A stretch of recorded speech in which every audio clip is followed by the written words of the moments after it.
The 155-pound champion Benson Henderson makes the second defense of his title against Stockton bad boy Nate Diaz.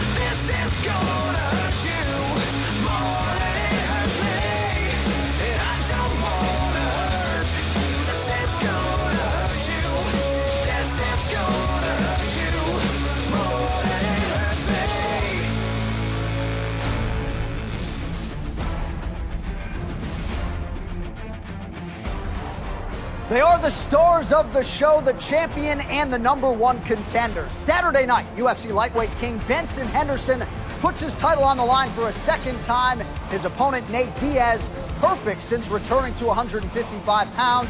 He looks to cap the current run by bringing a world title back to the 209. And for the fourth time in 2012, the UFC is on Fox. We come to you live from Los Angeles, California. John Anik alongside my fine broadcast partner, Kenny Florian. And Kenny, at least on paper, this could be the best fight card ever put on network TV. An unbelievable card. You know, the card kicks off with Matt Brown against Mike Swick. Two guys who always bring it. I expect to finish in that one. And we have two legends, BJ Penn, Mauricio Shogun Rua, and two potential champs, and Rory McDonald and Alexander Gustafsson. And of course, the title fight. We have a Diaz brother involved. It's unbelievable. All right, we'll get to that main event, the title fight, here shortly, but perhaps the most intriguing matchup on the card features the return of former two-division champion BJ Penn. Here he faces one of the best welterweights in the world, TriStar Gym product Rory McDonald. You know, BJ Penn has really changed things up, John.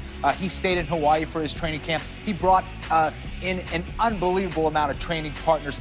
Excellent training partners for this fight. We've never seen that kind of training camp. He changed up his trainers. And Rory McDonald, this kid is only 23 years old. You look at him right there. Looks like a nice, clean-cut kid. When he gets in the cage, he is an absolute assassin, and he really wants to beat up BJ Penn. When people talk about future UFC champions, they usually begin that conversation with Rory McDonald. Yeah. Certainly a big test here this weekend. Well, the main event, the UFC Lightweight Championship, Benson Henderson versus Nate Diaz. The challenger here comes in with a lot of momentum. What does Henderson need to do to retain the title? No, Benson really, I think, is going to win this fight with his wrestling. But when they are on the feet, he has to mix up his strikes. But more importantly, he has to kick that outside leg of Nate Diaz. Nate Diaz, also a southpaw. He's going to have to kick that leg out, which is going to take away a lot of Nate Diaz's footwork and movement out there, and he has to take Nate Diaz down. He has to be smart, and when he does take him down, not get submitted. So Nate Diaz 3-0 since making his return to lightweight, and really of late has looked the part of one of the best fighters in the world in any weight class. Well, Nate Diaz is now really using a lot of strategy when he fights. He's using his brain out there. This is a mature and complete mixed martial artist now. He always had the skills, but it's all coming together now for Nate Diaz. Nate Diaz seems to be smack dab in the middle of his fighting prime right now as he sits on the cusp of what is his 17th UFC appearance. All right, it is time now to send it to the third member of our broadcast team. Ariel Helwani is on the ground in Seattle, Washington. He has more on tomorrow night's title tilt. You know, John, I spoke to UFC President Dana White yesterday, and he told me that he doesn't think Benson Henderson gets the respect that he deserves from the MMA community. Now, that might be because his last two wins over Frankie Edgar were somewhat debatable. I spoke to Benson Henderson about this earlier in the week, and he said, look, I can't concern myself with turning the non-believers into believers. There are some people out there who don't think man landed on the moon. Others don't think I deserve to be UFC champion. So be it. Well, a big win over Nathan Diaz tomorrow night here in Seattle certainly would go a long way for Benson Henderson. And for Nathan Diaz, a win tomorrow night would really separate himself from his brother Nick, who has never held a UFC title. But his longtime coach and mentor, Cesar Gracie, told me that Nate doesn't really concern himself with stepping out of the shadow of his brother Nick. In fact, he has often said, what better shadow to be in than my brothers. That's how close these two are. Now, one final note before I go. Tim Means cannot fight tomorrow night. He hit his head while cutting weight earlier this morning. He is not fit to fight. In his place, Marcus Levasseur, who was supposed to fight Mike Chiesa on this card until Chiesa pulled out due to an illness. He has stepped up on short notice, and now Marcus Levasseur versus Abel Trujillo will fight on the FX prelims right here tomorrow night. John? All right, thank you. And Ariel will be popping up during the live weigh-in along with Kenny Florian with some more interesting nuggets on our UFC on Fox 5 competitors. But his final point there, Tim Means Business, a guy who we think is sort of a dark horse here at 155 pounds. He won't compete this weekend. Yeah, he's one of the guys that you really got to watch for in the lightweight division. Excellent, nasty competitor. It's unfortunate, you know, when you're cutting weight, whether you're around a sauna or a jacuzzi, it gets wet, it gets slippery, and it looks like that's what happened. He slipped, hit his head, and it's too bad. I was really looking forward to seeing him fight. All right, you can also and are encouraged to vote on our Twitter poll question, and it's a good one. Which fight are you most looking forward to tomorrow night? To vote, use hashtag Henderson Diaz, hashtag Hua Gustafson, or the suggested hashtag Penn McDonald. Results later in the program. All right, coming up next, huge ramifications tomorrow night on Fox. But first, the inconvenient truth: Henderson, Diaz, Gustafson, Hua, and the rest of the Fox 5 fighters are set to weigh in from Seattle. Joe Rogan has the call straight ahead on Fuel TV. The UFC Weigh-In is brought to you by Assassin's Creed 3. Available now on Xbox 360 and PS3.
What's happening, Seattle? Welcome to the weigh-ins. Ariani, Dana White, without him, none of this would be possible. Joe Silva, best matchmaker on the planet. And Burt Watson, babysitter to the stars. We got an amazing card for you, ladies and gentlemen. The best card ever on broadcast TV. And we're starting things off in the bantamweight division.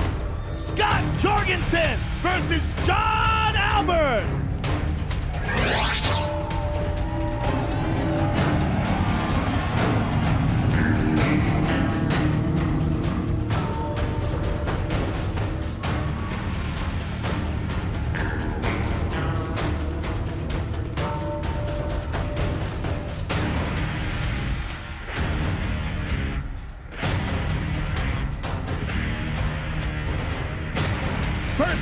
the scale, John Prince Albert.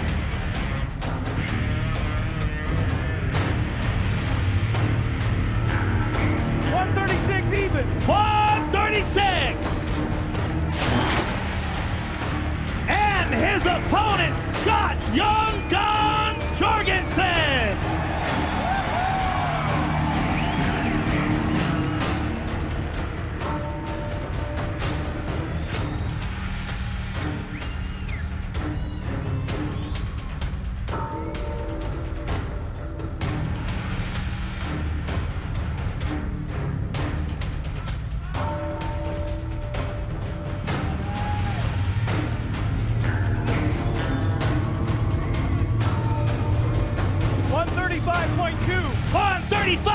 .2 for Scott.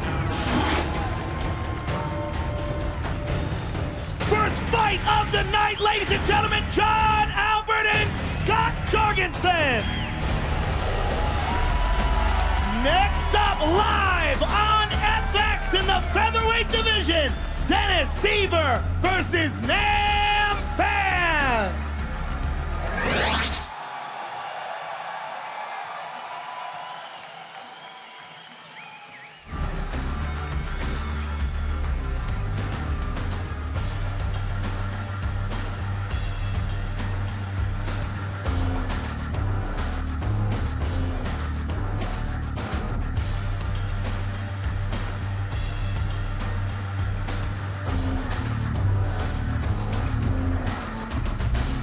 Bam, 145.4. 145.4 for Mr. Bam. And his opponent, Dennis Seaver.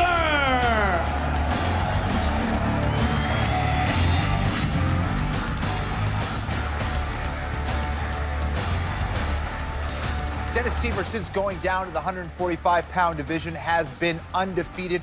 You want to watch for his spinning back kick, which he's very well known for.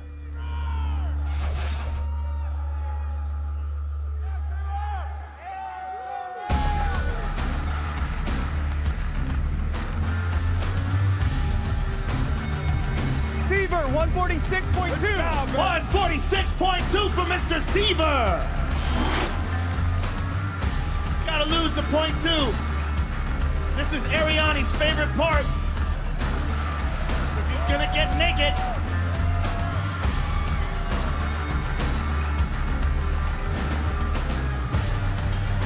Look at Ariani run.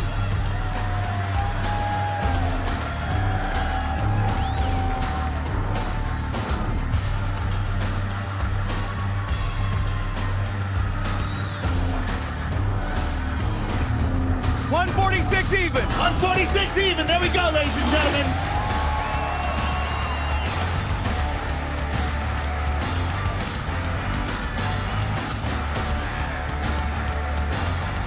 The coast is clear, Ariani. Come back.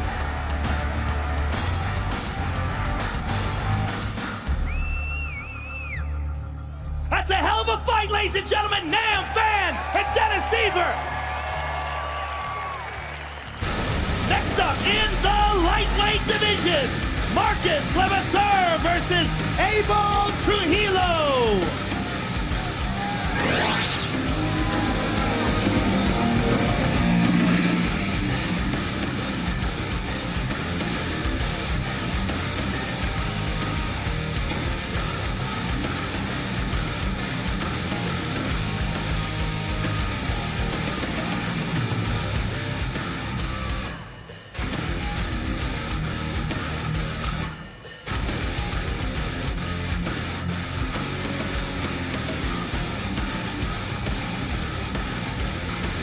First up on the scale, Abel Trujillo. 155.4. 155.4. And his opponent, Marcus Levasseur.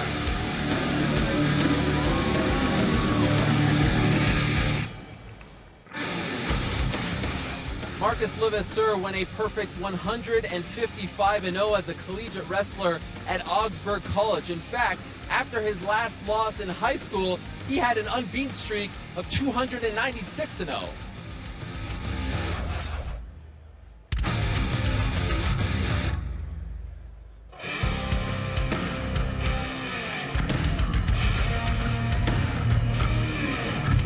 $155.4. 155.4.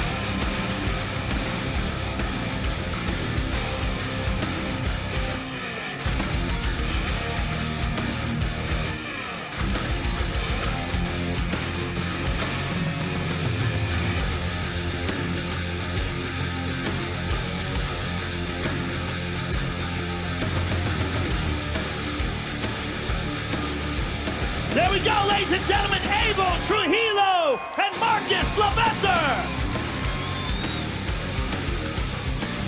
Next up in the lightweight division, Deron Cruikshank versus Henry Martinez.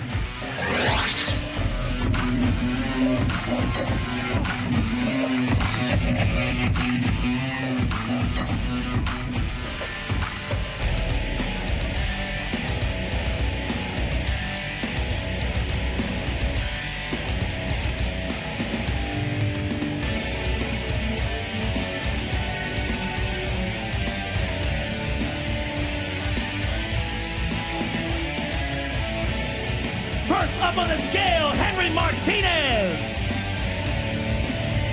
Martinez, 158.8. 158.8. Henry is over. He has 2 hours to get down to 156.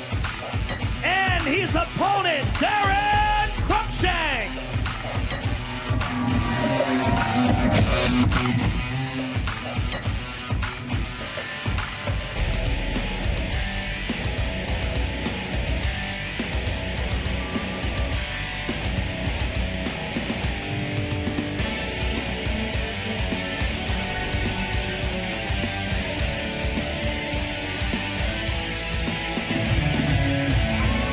For me, sir. 155 even. 155.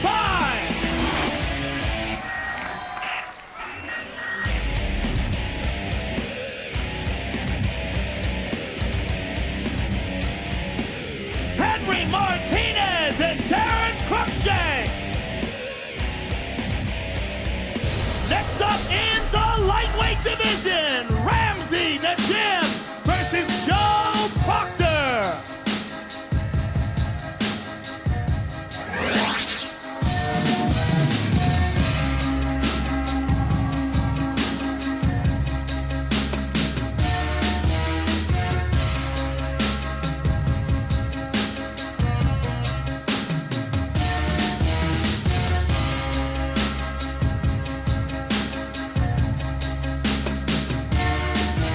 First up on the scale, Joe Proctor.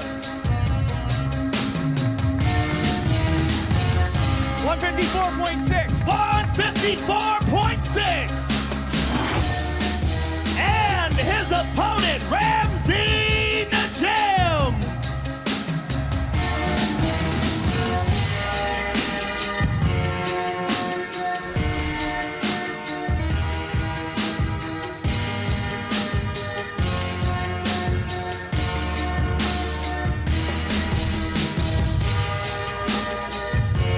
$155.4 for Ramsey.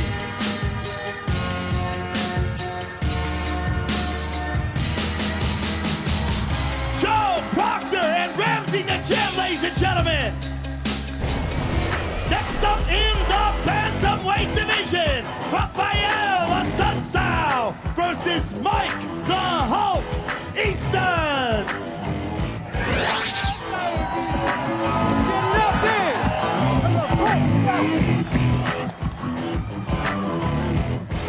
Mike Easton is a guy that I used to compete with on the grappling circuit over on the East Coast way back in the day, but right now he's known as one of Dominic Cruz's main sparring partners, and a lot of people are looking at this kid as a future contender in the 135-pound division.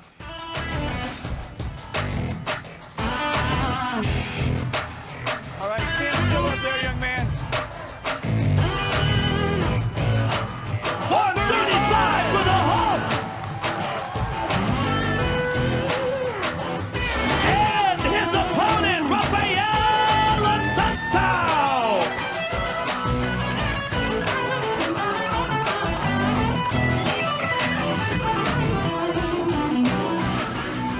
Assunção and his brother Junior are one of 8 brother tandems to have ever competed inside the octagon. Perhaps the most famous one are Nick and tomorrow night's headliner, Nate Diaz.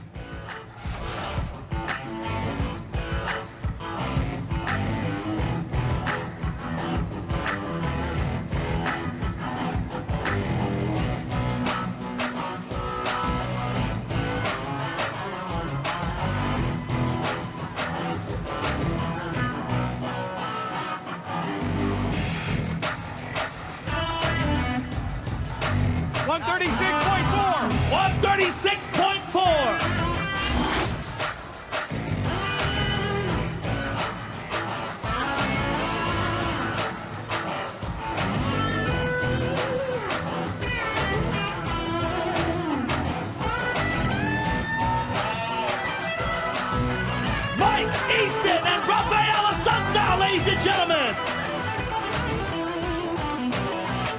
next up we got a barn burner, ladies and gentlemen.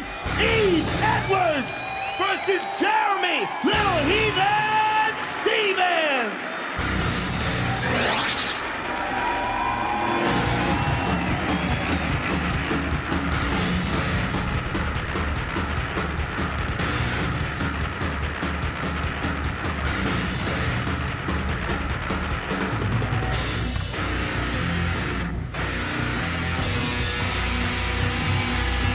Stevens, 155.8. 155.8 for Little Heathen.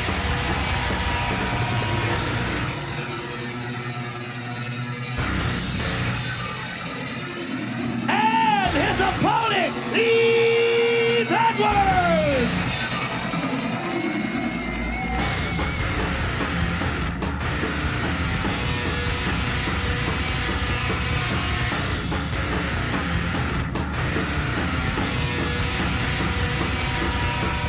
I don't think that candy's in the Dolce diet.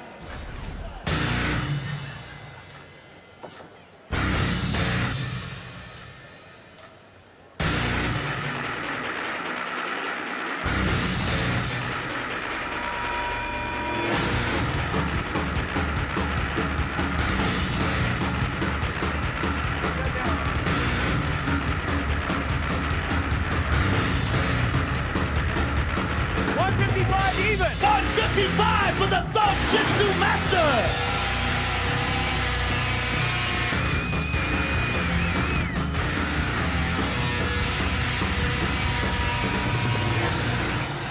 Jeremy Stevens versus Eve Edwards, ladies and gentlemen. Next up, live on Fox, the main card in the welterweight division. We get things cracking with Mike Quick Swick versus Matt the Immortal Brown.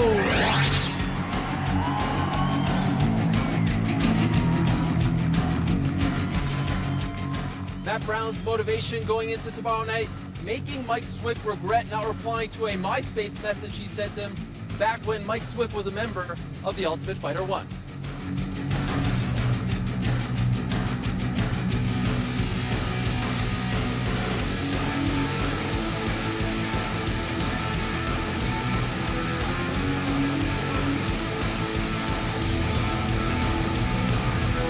Brown, 170.2. 170.2 for the Immortal. And his opponent, Mike Quick Swick.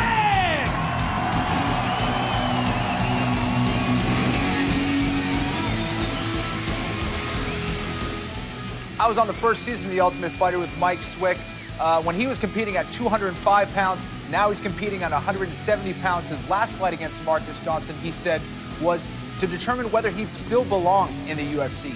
This fight against Matt Brown is to determine whether he's in the upper echelon of 170-pounders in the UFC.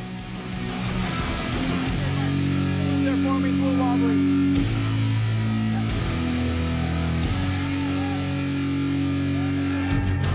Swick, 170 even. 170 for Mr. Swick.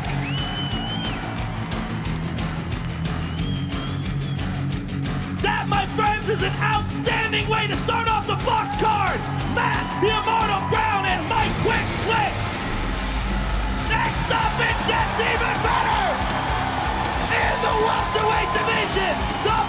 prodigy, BJ Penn versus Rory McDonald.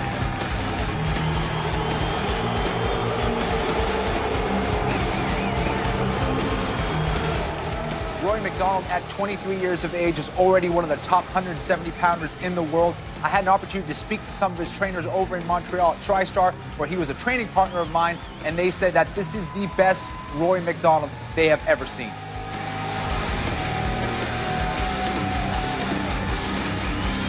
First up on the scale, one of the most exciting prospects today, Rory McDonald.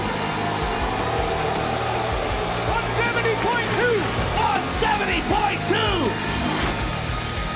And his opponent, the former UFC lightweight champion, the former UFC welterweight champion, and one of the all-time greats, BJ Penn.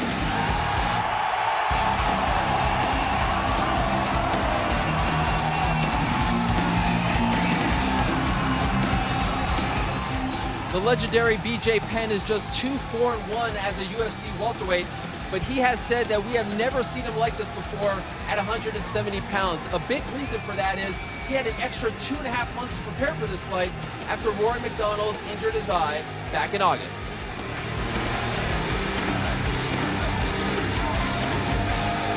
$168.2. 168.2 for the prodigy.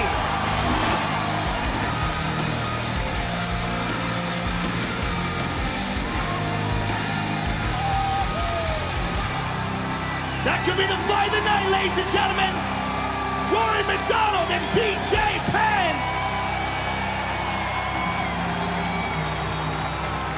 I don't think I'm gonna sleep now.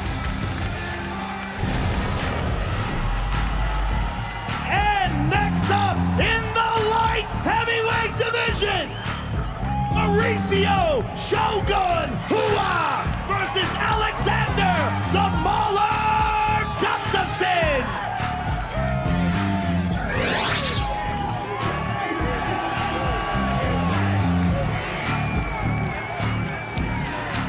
Alexander Gustafsson, who splits his time training in Stockholm, Sweden, and in San Diego, California, believes this is the time for him to go in there and beat a legend in Shogun and have the opportunity to face John Jones for the 205-pound belt. First up on the scale, the Mauler, Alexander Gustafsson. 205.4. 205.4. And his opponent, the former UFC light heavyweight champion, Mauricio Shogun Hua.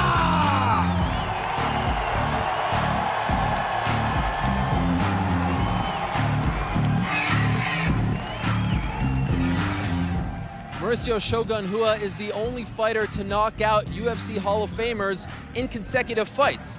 He finished off Mark Coleman at UFC 93 and then KO'd the Iceman Chuck Liddell at UFC 97.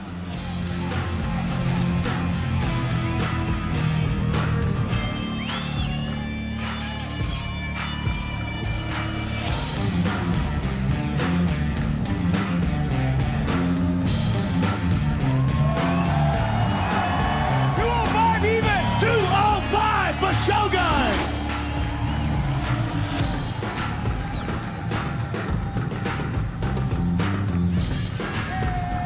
Light heavyweight madness, ladies and gentlemen!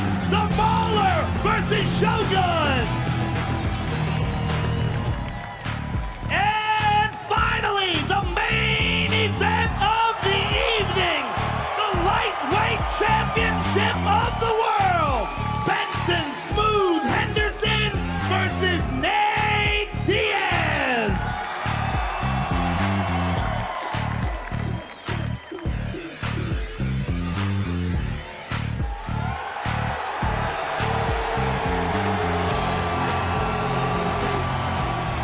Nate Diaz has always shown that he has the skills of a top contender in the lightweight division, but now we are seeing a Nate Diaz that has shown a mature and complete mixed martial arts game, and he's going to be a very tough go for the champ, Benson Henderson.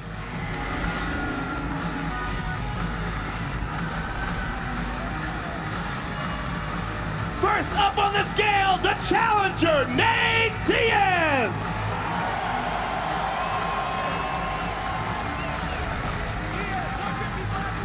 155.6.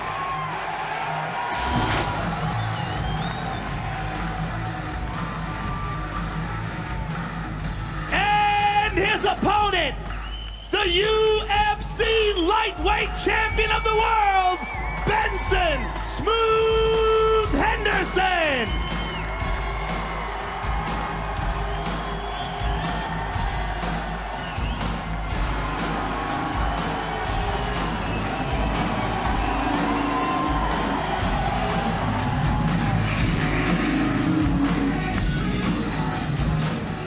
In a year filled with injuries, it's important to note that this is Benson Henderson's third UFC title fight this year, and that makes him the most active UFC champion of 2012.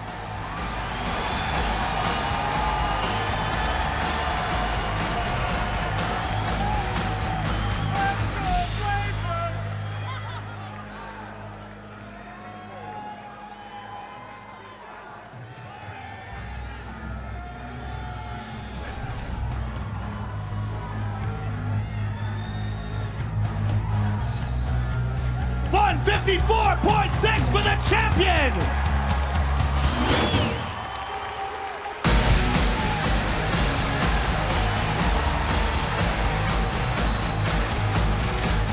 For all the marbles, ladies and gentlemen, the UFC lightweight championship of the world, Nate Diaz and Benson Henderson.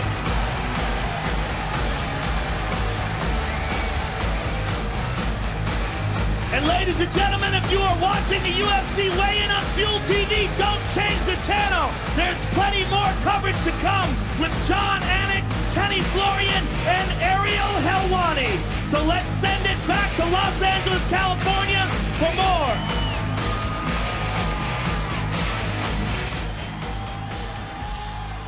All right, so Nate Diaz, the #1 contender in the challenger, weighed in at 155.6 pounds. Now, for a title fight, Kenny, there is no 1 pound allowance, so he needs to be 155 on the number. So it appears as though Nate Diaz will weigh in again. If he doesn't make 155 here, he'll have 2 hours to cut that final half pounder. So.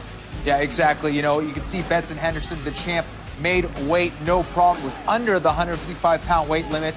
But there is Nate Diaz right there. I'm not sure if he's going to try to weigh in again and try to make that weight. Certainly, the underwear probably isn't going to be 0.6. He may have to go out there, and it looks like that's what's going to happen. He needs to have to go out there, go back, and make that weight. And Diaz looked a little bit confused when he was pulled aside there by UFC President Dana White and Burt Watson. So we will continue to keep you updated on the Nate Diaz situation as details become available. And we are back live here in Los Angeles. It is the UFC weigh-in on Fuel TV. So tomorrow night it shall be done. Benson Henderson putting his title on the line against the man you just saw, Nate Diaz. Now, we know these guys are both well-rounded, both strong in all facets of the game, but very different in their approach. Yeah. How do these guys match up? Well, you know what? Very interesting fight. You got Benson Henderson, who really comes from primarily a wrestling background. I think that fight is going to be won or lost based on how successful he is with his wrestling. You do not want to be in a boxing range with Nate Diaz. Nate Diaz is too good there. We saw what he did against another great striker, Donald Cerrone. So really, Benson Henderson on the feet has to use primarily his kicking game, and when he has an opportunity, put Nate Diaz on his back. And we can tell you now, Nate Diaz is going to use the restroom and then make his way back to the scale. So hopefully he can be at 155 by the time we get off the air here. So Benson Henderson and Nate Diaz, 5 rounds if necessary to decide the UFC Lightweight Championship. That's your main event tomorrow. In terms of everything we just saw at the weigh-in, I know my biggest takeaway was Yves Edwards eating the Twix bar up there, but a few fighters missing weight. Biggest takeaway for you? Yeah, you know, for me, that Yves Edwards, when he came in, that was pretty comical. He always comes onto the scale with some kind of food. But Sun Tzu also struggled in making weight. He obviously took the fight on short notice, so that's a little bit more allowable. But for Nate Diaz, that's way more important. He's got a title fight on the line. So for him not to make weight, it wouldn't be a title fight. So he's got to make that weight. And for Henry Martinez as well, nearly 3 pounds over for his fight against Darren Cruikshank. We're used to most of these guys making weight. Sort of rare to see 2 or 3 guys have to re-weigh in. All right, well, coming up, we will take a closer look at the UFC lightweight champion, unbeaten in the octagon, Benson Henderson, now staring at a unique challenge. as he looks to keep the streak going and remain the best in the world at 155 pounds. The breakdown continues after this. It's the UFC, it's Fuel TV.